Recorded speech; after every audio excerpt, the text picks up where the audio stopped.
काला घाटी गांव की एक ठंडी और काली रात। रात के ठीक 12 बज रहे थे।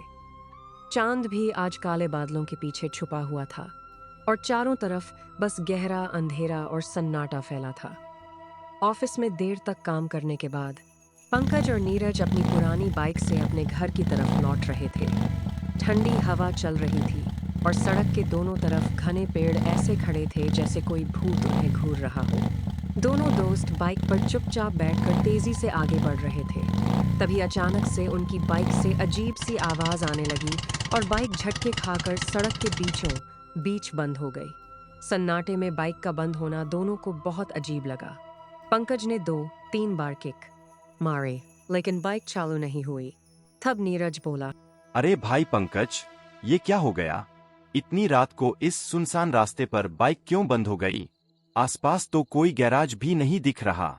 पंकज ने बाइक को साइड में खड़ा किया और घबराते हुए आसपास देखने लगा।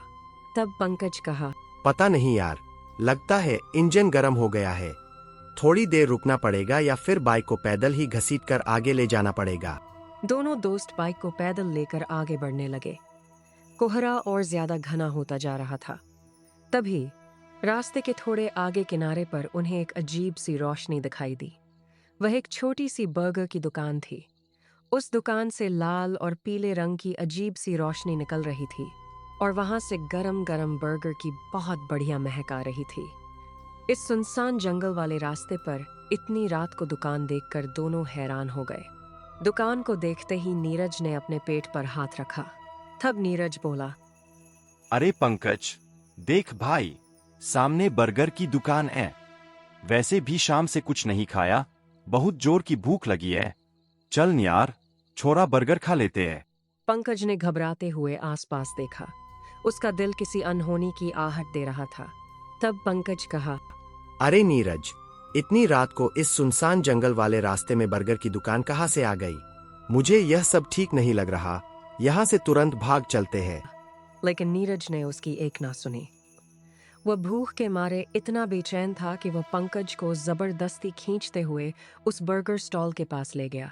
जैसे ही वह दोनों दुकान के पास पहुंचे, उन्हें वहां कोई दुकानदार नजर नहीं आया। काउंटर पर बस एक बड़ा सा लाल रंग का बर्गर रखा था, जिसमें से अजीब सा काला धुआं निकल रहा था और उसकी महक बहुत तेज थी।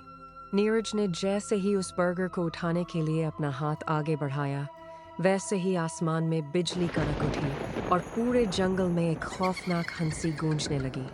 दुकान के पीछे से काला धुआं निकलने लगा और देखते ही देखते उनके सामने एक खौफनाक चुड़ैल प्रकट हो गई।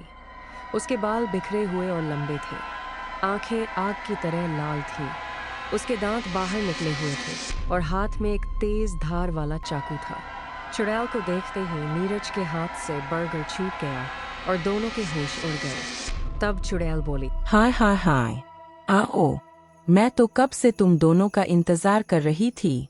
आज रात मेरा ताज़ा खाना तुम ही लोग बनोगे। चुड़ैल की खौफनाक आवाज सुनकर पंकज के पैर कांपने लगे, लेकिन उसने हिम्मत जुटाई। तब पंकज चिल्लाकर बोला।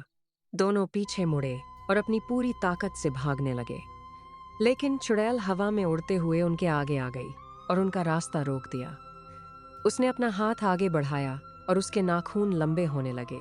नीरज डर के मारे जमीन पर गिर पड़ा। तब नीरज रोने लगा और बोला। चुड़ैल जैसे ही नीरज पर हमला करने के लिए आगे बढ़ी, पंकज को तुरंत याद आया कि उसकी जेब में एक छोटी सी हनुमान चालीसा रखी है।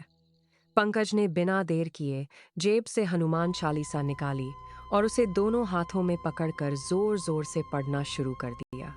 जैसे ही हनुमान चालीसा के मंत्र की आवाज हवा में गूंजने लगी, पूरे जंगल में एक अजीब सा कंपन होने लगा। चुड़ैल के कदम रुक गए। वह अपना सर पकड़कर चिल्लाने लगी। तब चुड़ैल दर्द से चिल्लाते हुए बोली, लेकिन पंकज ने मंत्र पढ़ना बंद नहीं किया। वह और भी जोर जोर से हनुमान चालीसा पढ़ने लगा। आसमान से एक सफेद रोशनी उस चुड़ैल पर पड़ी।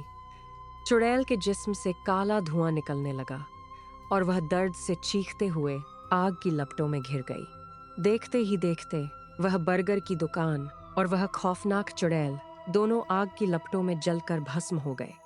हर तरफ काला धुआं फैल गया और सन्नाटा छा गया।